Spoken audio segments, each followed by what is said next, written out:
Hold. Welcome back to DC Junction, everybody. I'm Mike. And this is Matthew. We are here to talk about Supergirl. We both saw it over the weekend, and we are going to let you guys know what we thought of it, the likes, the dislikes, overall thoughts. We're just going to get this out of the way right away. Spoiler alert. Yes. Spoiler alert. We're not going to try to dance around too much on this because we try that every time and fail miserably. Yeah. And so go ahead and just subscribe to us right now while you're thinking about it, and make sure you follow us on all the social medias. All right, so you guys obviously know in general what I thought of it. I posted a short on our socials over the weekend. Quite enjoyed it, actually. Which I saw while I was in the tub yesterday and realized, damn it, I forgot to do that. You did. You sure did, but I didn't want to make a big deal out of it, so it's fine. It's fine. So Matt, I'm going to give you a chance to give your quick, just overall thoughts on it, a la like I did, and then we'll really dive into this thing. Um, it reminds me of Superman in that like the movie's okay, but the person playing the lead is amazing. Like she is great as Supergirl. Even though I didn't love this movie, I have no problem seeing her as Supergirl for the next 10 or 15 years. Mm-hmm. I don't get the rhetoric around her. I don't get, some of it I understand as far as the film is concerned, but I thought the movie was really good. It's not as bright and rainbow sunshine as Superman, so it's a bit darker. It does earn its PG-13 very, very much so, to the point where I was like, I told you, because you asked me, you were like, what about my 8-year-old? I was like, well, and I think what it was is, yeah. given what the plot of the film ends up being, which was nowhere on any of the marketing, I was like, we'll talk about that. Yeah, had I known that, it's about trafficking, a la sex trafficking. Had I known that, I probably wouldn't have brought her to the movie. So, we'll see. Anything else? No, that's about it. I mean, it was fine. Of course, and like as per everybody in the world, Jason Momoa's Lobo steals the movie. There you go. That's what I was waiting on. Matt did his laundromat. I'm leaving this in. We are. Yeah. I will. What I will, just to go ahead and get into it. I have my notes pulled up here. So like, one of the things is like Millie Alcock, Jason Momoa, like everything that has been said about these two already, I cannot echo enough. Millie Alcock needs to be playing Supergirl until she's on a Hugh Jackman level, and Jason Momoa was born to play Lobo. The scenes with him were absolutely some of the best. I do think that this is not my favorite entry so far into the DCU, but it is one that I walked out of with my family going, I like that a lot more than I thought I was going to. Because you and I have discussed, and we never got around to doing like a full discussion on the graphic novel of Woman of Tomorrow, but like we're on the record is like I like it. I just don't love it. It's a bit much. It's hard for me to get through because it reads differently than most graphic novels. It's a Tom King slugger. It is just, Tom or slagger. It's Tom King off leash. So but what I will say about that is, so like having those kind of, I don't want to say expectations going into this, but just kind of like almost apprehension of like I want a more easily accessible version of this story, and I think that's what I got. I think what I got was, okay, it's all the stuff about like the original story that I like, all that, and it was a efficient adaptation is the way I think is the way I wrote it in my notes here. It's an efficient adaptation, and it's like, yes, it gets the stuff from the book that it really needed to, but it also has enough originality, original of an original story added to it, and also just kind of the interweaving of the DCU stuff as well. to really make it its own without it just being a panel for panel remake of the book, Yes. which could go one way or the other depending on Yeah. Sometimes you depending get on 300, sometimes you get Sin City. So, yeah. no, it was. Now, of course, I've read the book once and I barely got through it. But read it from what I twice. can recall, outside of Krem kills her family, and that is a driving force behind her going after him, Mhm. there's not a lot that's similar.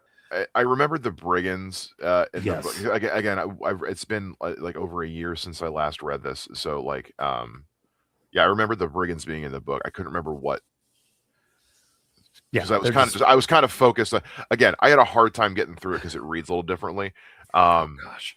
and I was kind of focused on like the last time I read it, I was kind of like focused on the Ruthie story so much. Yeah. Anyway, um, yeah, they obviously do enough of like adding original story elements to this to, you know, give us something else to do Yeah. because the book itself is so much from Ruthie's perspective. And we need to give, you know, a more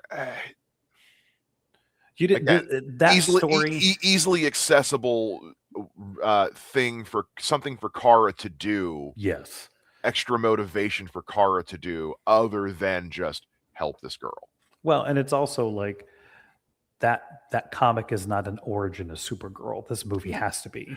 Uh, So in its own way, yes, you've got to it get does, there's certain yeah. things you got to get her doing. I think Well, we need to have a reason for her. Ultimately, the end point of this movie is what's going to get Kara back to Earth, yeah. so that she can go back to being Supergirl because she's obviously been Supergirl for a bit, not into it just now, not really sure, you know, because like so we need to give her something to do Yeah.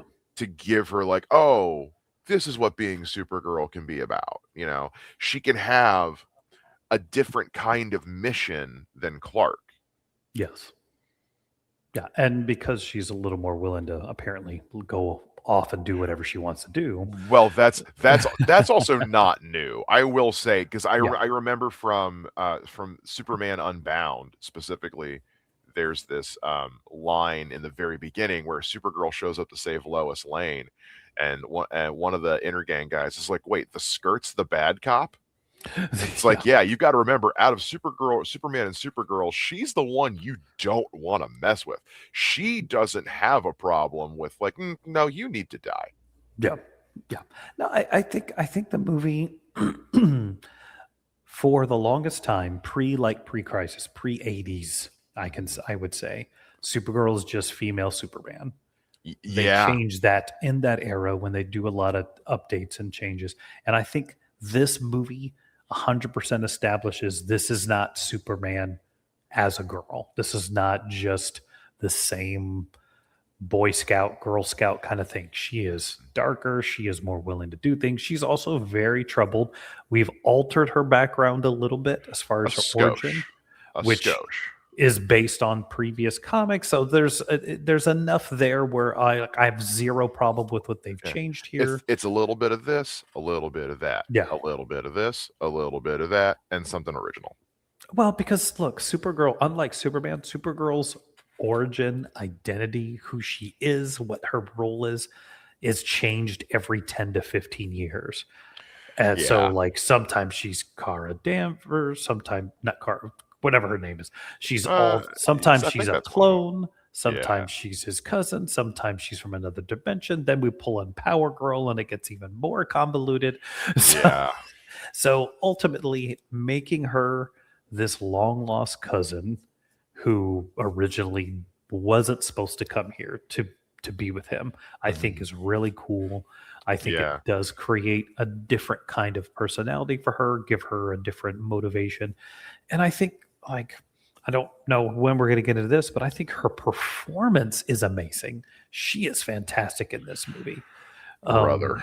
Little Yeah. girl who played the sidekick chick. What is her the sword? What's her Ruthie, name? who played Ruthie. Yeah, Yeah. let me get the cast up here while we're I talking. can't say it's her fault, But like, there was Uh, definitely 2 or 3 times where I wanted Super to go like, Eve no, Ridley. if you had just listened to me, Mhm. this would be fine. But Yeah, you didn't, and you made it worse. and I think That, that's the, you know, yeah, and this particular s- uh, uh, s- story archetype is not wholly original. yeah. This goes back to like the um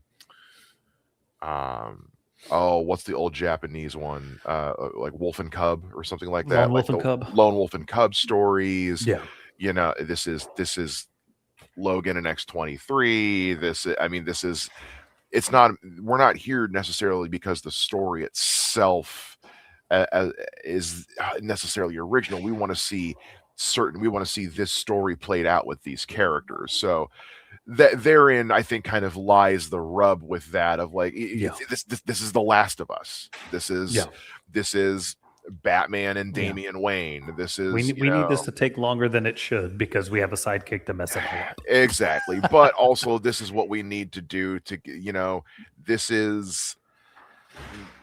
is Kara being like an accidental stepmom to a Yeah, frustrating child, and it's like, oh my god, it's like, you frustrate me so much, but I don't know what to do about it, so you're not wrong, yeah. but it's not It's what my you need. it's what you need.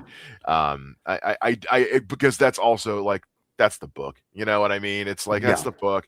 um I did, on that point though, there were a lot of times where, like, the obvious, like, fantasy cheesiness of the original book, which Tom King did on purpose to varying degrees of success, in my yeah, opinion. Um, where a lot of that cheesiness still came through in the book, but or in the movie, but I appreciated that the movie called it out in subtle ways, as if to be like, yeah, we know. But also, she's an alien, so, like, what do you want us to do? Like, yeah, like she's making, like, her same speech for the, like, gazillionth time, and we just cut to Millie Alcock miming her word for word. It's like, yeah, yes, okay, thank you, yes, because, yeah, we know at this point, even yeah, the characters are aware, like, is this chick for real? Is she yeah. seriously still Do we doing have to do this? this again? Yeah. Yeah. So This isn't yeah. Princess Bride. We don't need you to do the speech again. So for the movie itself to call out its own source material, because, I mean, Tom King obviously still, like, consulted on the movie, obviously, so Yes. um I appreciated that about it. That's part of, like, the efficient adaptation thing I was talking about, where, like, okay, yeah, like, you guys, you knew what you were pulling from, and Yeah. kind of like with Invincible or those others, it's like, yeah, Tom King has had time to look back and go, okay, yeah, all right, whatever. Well, and allegedly he wanted to have Lobo in the comic, Oh, but for I some hadn't reason, heard that. I read this somewhere. I don't know. Like, I'm saying allegedly, Okay, wasn't from Tom King, okay, but allegedly he wanted Lobo in the book. For some reason, he couldn't. Whether they had other plans for him or there was no space. maybe. I Who mean, knows? A lot of but I things get decided yes, last yes. minute and stuff behind the But I scenes at but I comic thought books. I thought Lobo was he wasn't overused. He was in there enough to go like, yeah, he is after the same group that she's after. Yeah, There's a small part of me that I was like, maybe maybe that should have been the movie. Buddy Cop, Lobo, and Supergirl maybe. tearing through the universe. But that's just because, I'm weird.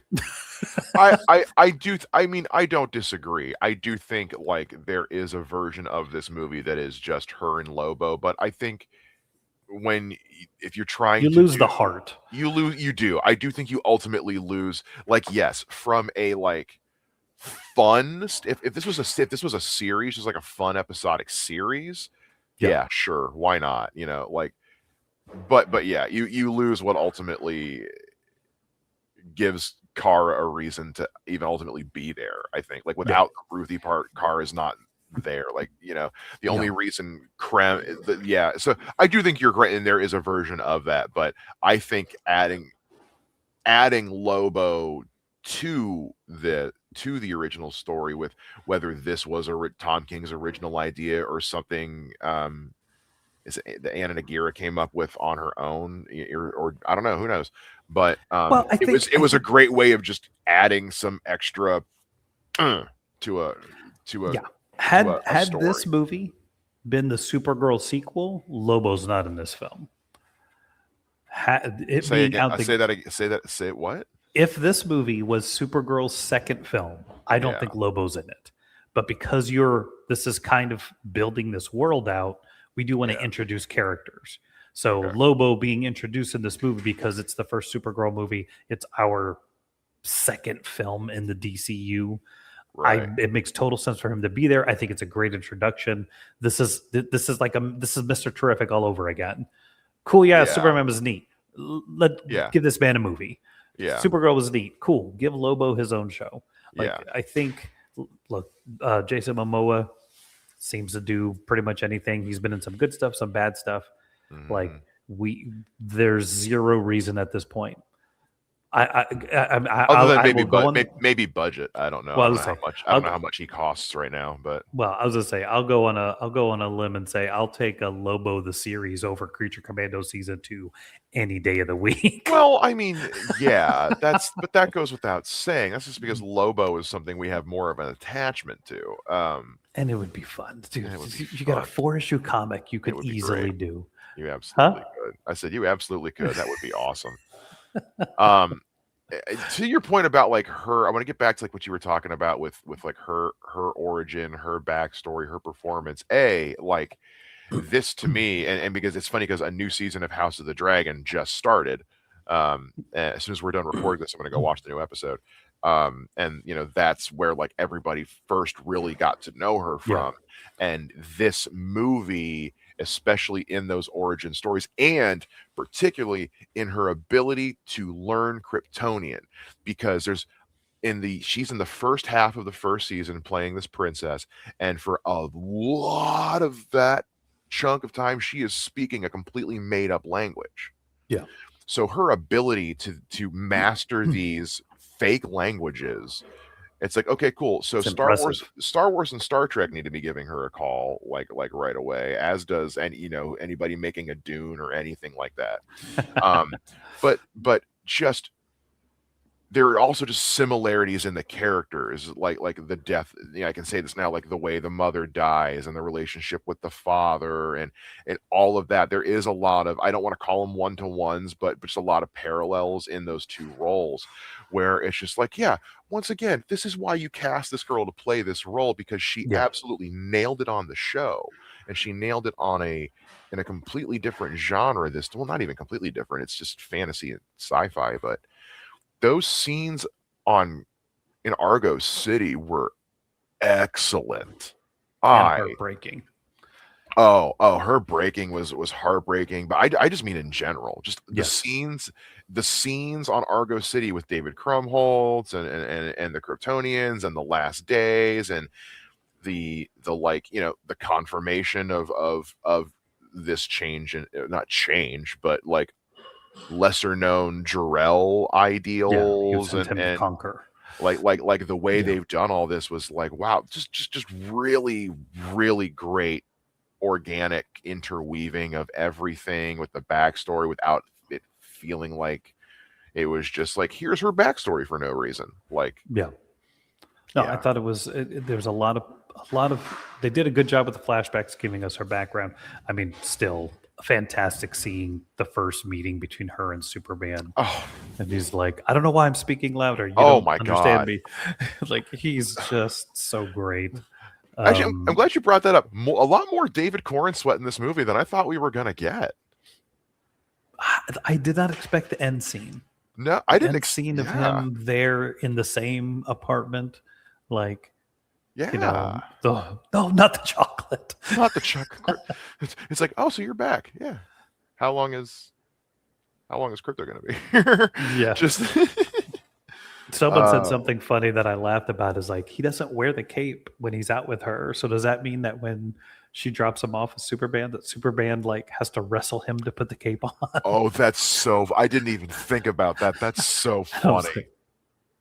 Who knows? But no, cool. Can we get that deleted scene, please? Yeah, no kidding. No, I think all in all, I mean, I don't want. I don't. Do we? What do we want to talk about next? I was about to sum up and get I into some other well, conversations, I mean, but we're kind of at that point. I don't have too many. I mean, like, there were a couple. I mean, as far as like negatives go, I mean, like, it mostly just kind of goes along with like what we've already said. It's like just sort of just the stuff that just kind of I didn't like about the book is just the same stuff I I didn't like have a about this, huge. which is Yeah. just, which for me is just like, yeah, I mean, like the story itself.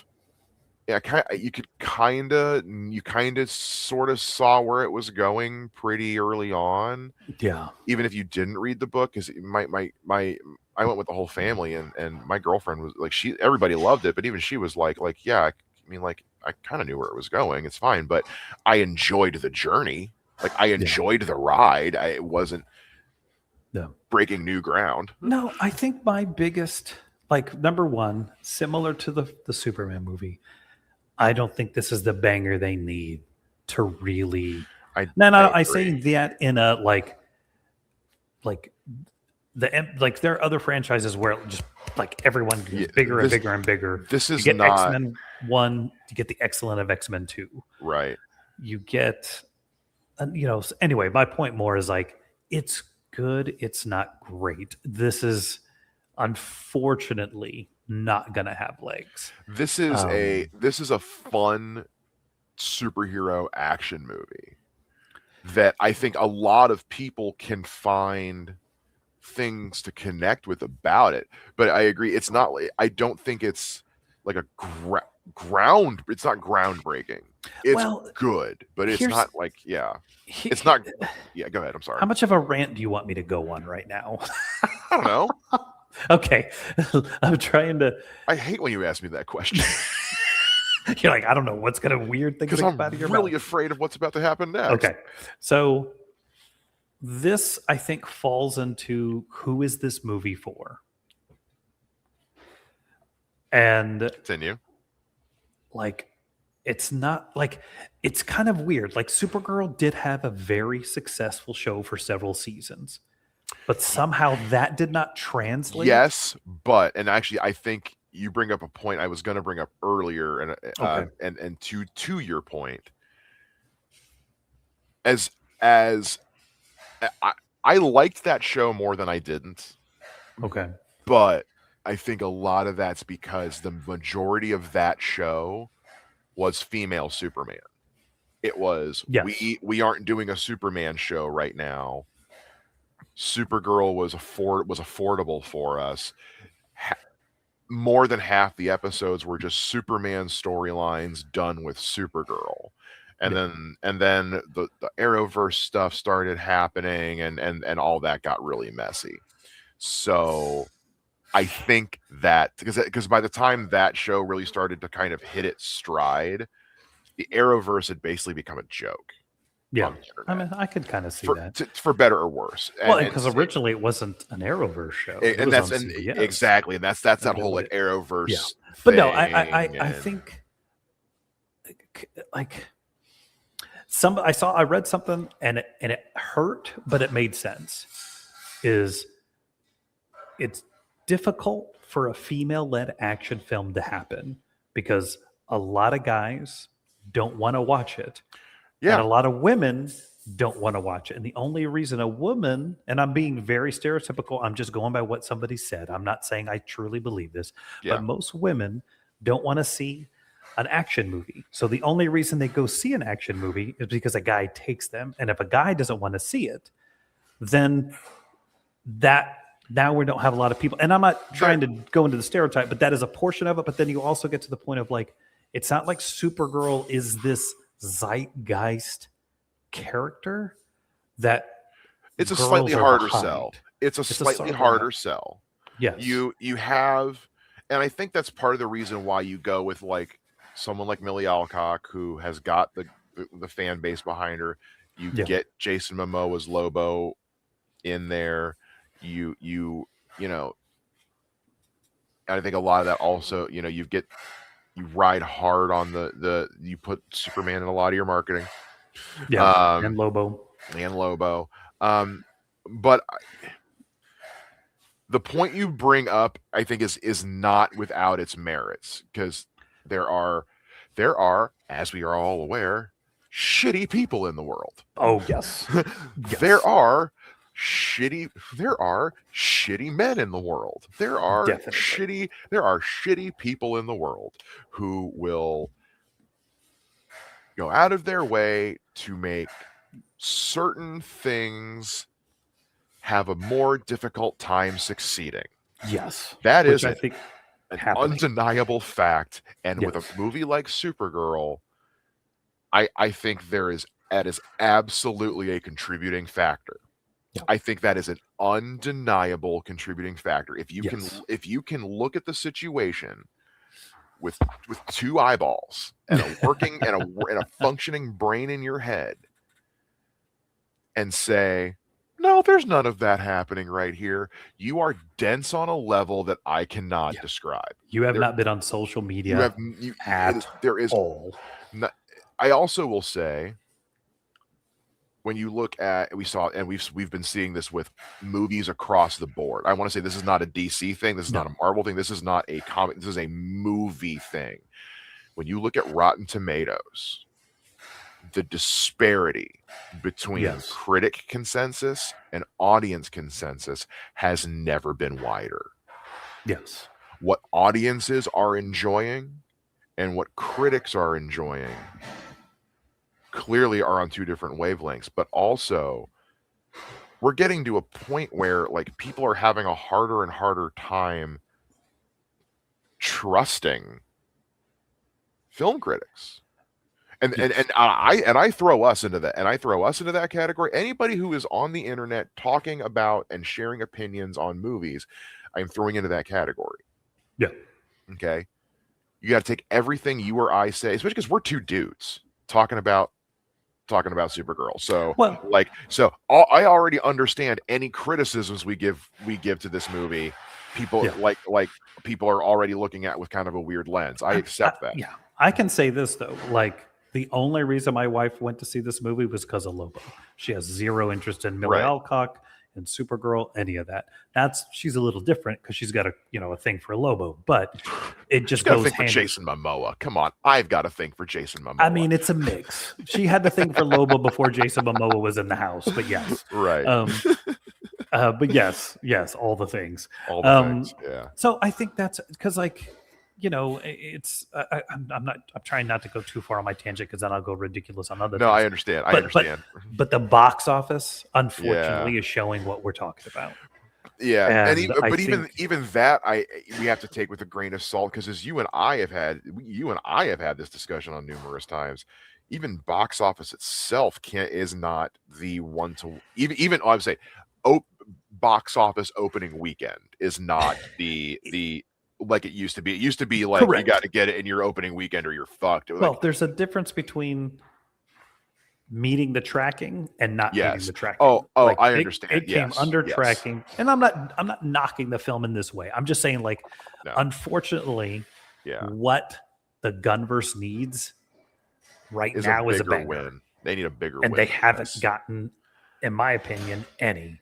And furthermore, hold on, real quick. Furthermore, sorry. and this is where I have to say it. This 1,000% feels like a James Gunn film. I would never have in a million years thought it was a different director. It's got I too disagree. many. I disagree. To me, it has wholeheartedly. too many verbatim things from his other films. Here's what that I was like. Here's what I want to say to that point. Here's what I walked out of that movie feeling like. This is a movie that is trying tonally to match its predecessor. I mean, What I mean is this. This is, if you boil it down to its basest parts, a spin-off of the Superman movie. Yes. I that is not I am being minimalist on purpose. Yes. I'm being intentionally minimalist. This is at its basest parts a spin-off of a pre-existing film. So you want it to match that film tonally, aesthetically, to a certain degree, Yes. so that you don't alienate the audience you had from its predecessor. So I don't disagree in that, like yes, obviously, like you can obviously the there is those sprinkles. Obviously, those sprinkles are there. I do not deny that at all. Also, James Gunn is the executive producer of this entire thing. That's like saying this Marvel movie feels like a Kevin Feige movie, just like this one. Well, yeah, no shit. He's the guy yes and knowing everything. He's saying yes and no to everything. However, I understand completely different. I will I but we also kind of knew that from the marketing. Like we knew that from the marketing. We suspected. Too. I was hoping Right. was not going to be the case. I would be more willing to accept that as, and so I'm not as willing to accept that as a criticism from people. I'm not talking about you specifically. I mean the ones who are just walking out calling it a James Gunn movie. Now, if we were talking about Clayface or Lanterns, because like Lanterns, remember Lanterns comes out in August.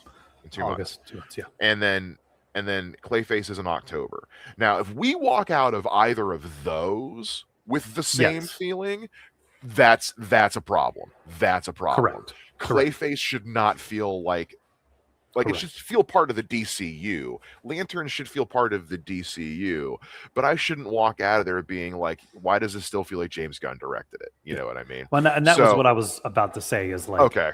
We haven't, as we're 2 films in, and they both feel like they're James Gunn films, and that's where I'm like, we need some difference in these things. Yeah, and it's not because we're still kind of playing in his little part of the sandbox. Don't get me wrong, I like James Gunn. I have no problem with it feeling like a James Gunn movie. It's not it's not a criticism knock. It's just an observation of like, if you hadn't said Greg Gillespie direct this movie, I'd have been like, oh, James Gunn did a really good movie again. Yeah. Like. That is my it's not an insult, but it is definitely like it's an observation. He's not the director of this film. It should not be Return of the Jedi. It should be Empire Strikes Back. I'm with you. I hear you. No. Yeah. I had those thoughts during the movie, like, okay. Yeah. Okay. But that's one of those, like, I've had 3 days to sit on it. I saw it Friday, you saw it yesterday. I've had Saturday. I got 2 days. Either way, but still, like we've had time. Go ahead. Yeah, I hope it has legs in this grand scheme of we want the Gunverse to succeed. I hope it has legs. I'm really because what comes out this weekend? Minions and Monsters. Something I know. Toy Story 5 has. Toy Story 5 is already out. But like Spider-Man's coming out soon. Spider-Man's coming out in July. Spider-Man's coming out in July. Spider-Man, in my opinion, is going to be the telltale of does nobody care or does nobody have money? If Spider-Man is a banger, and I just mean like I know there's a thing of like, well, it's very expensive, and I get it, but if Spider-Man does super well, I don't disagree. It's just because people don't want to see this. And again, I'm not saying I don't. I'm just saying in general, people don't want to see a Supergirl movie. And it goes back to that, this is Tom Holland. I mean, we're talking about, a Spider-Man movie that's what, 4, 5 movies into. Well, it's just like Deadpool and Wolverine. I do not disagree. Like what you're saying, it is completely valid. It's one of those, but we are still dealing with such an apples to oranges situation. I dare say a closer comparison would have been Shang-Chi. Yeah, you know what I mean? People love that.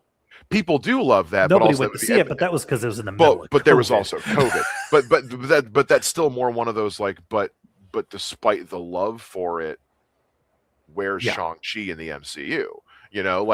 So we'll see. We'll see.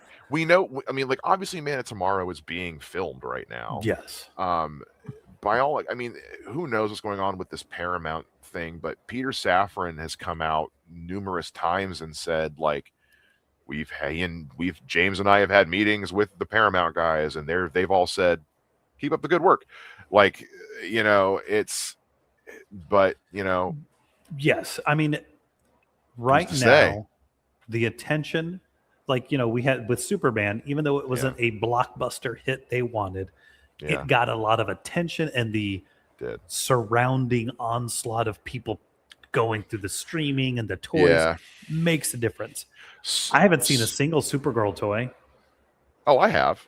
They're everywhere. I haven't seen them at But I all. also but I also have a 12-year-old that actively collects this shit. So, you know. Dude, I go to Target and Walmart once or twice a week, and I go through the toy aisle every single time looking for things I don't want to talk about right now. But my point is, I personally haven't seen, and I mean it more of like, I'll tell you later, more of like, I have not seen them be the big thing. Like when Superman came out, Superman toys were everywhere. Yeah. Well, Okay. When He-Man came out, there's Yeah. an end cap of He-Man still up. well, I'll throw something at you to one of your earlier points. I think similar to like the battle of the sexes thing with going to see superhero action movies. Yeah. And again, I know I know that the world is vastly different than from when you and I were kids. I know a lot of little girls play with those toys and stuff nowadays. But so I don't know. I don't know. Again, I also mean, don't like- want to say too much because I'm a 37-year-old man. I'll so, say this. My daughter's 8. Yeah. She saw He-Man. She wanted a Tila action figure. We watched Supergirl. She was like, hey, am I still going to get to be Raven for Halloween? Well, that also just might just mean more she likes Raven more than Supergirl. I mean, I'm just saying, yeah. like, no, the- I'm playing devil. I'm just trying to play devil's advocate for the sake of doing She it. just but wants to talk like this and just- be as a doesn't wa- Racitos. Raven's a mood. Raven's a whole ass mood. Just the last little note I want to say before we get out of here is that I think seeing so much DCU in space in this movie gives me a lot of hope for like things we're going to see in Lanterns and in just future DCU stuff. Like, Yes. like this was a cool first look at like DC in space. Cool. We know Lanterns is going to be going to space. Lanterns. I mean, Mr. Miracle is an Mr. animated Miracle's thing. We don't and know if it's in or out, so that could be an easy. We've heard from Tom King that they're casting doing auditions for Darkseid right now, and this will be DCU's Darkseid, at least. So Nice. like that's. So like things it. are on the horizon. So all in all, I like the movie. I look forward to. It's a six or seven, 6.5, 7-ish, I guess for me. I'll give it a 7 or an 8. That's my average rating, unless the movie I give it super a 7. sucks. I give it a 7 out of 10. I give this a solid 7 out of 10. Like, Yeah. I act like I've been thinking about like my favorite scenes from the movie since I saw it, and like I've talked with my girlfriend about it. It's like I am actively looking forward to watching this movie again. Like it's like this was if I want to watch a movie again, then well done. If you've got replayability, you're done. You've done. I'm just mad I didn't take time to go see He-Man in the theater again. Sure. Did you ever go see it? No, I'm not a I have no connection to He-Man whatsoever. I do not care. I don't care. I don't care. I also haven't watched the second Mortal Kombat movie. No interest. No, I have not bothered. No interest whatsoever. All right. So that was a great movie. Yeah. I think I want to see her again. I'd love to see Lobo again. Give him his own little HBO Max show. Give him something. Give him a short. Give him a He's going to be 45 back. minutes. There's no way. I don't know if he'll be in Man of Tomorrow.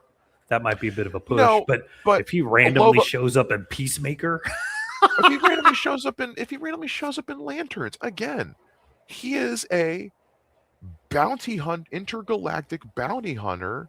Yes. And we're dealing with space cops in Lanterns and playing with timelines. Yeah. There is a non-zero chance we see Lobo in Lanterns. I'm just saying. Very true. That is very true. Nobody saw the Justice League cameos coming at the end of Peacemaker. True. Or at the beginning of Peacemaker in season 2 when they changed it. Anyway, let us know what you guys thought of Supergirl down in the comments. Please be nice to each other. Please be nice to each other.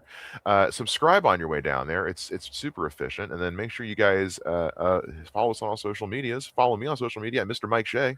Follow me across all social media at The Hustle Man. That is going to do it here on DC Junction. We'll see you guys again next time there's something DC to talk about. Bye-bye.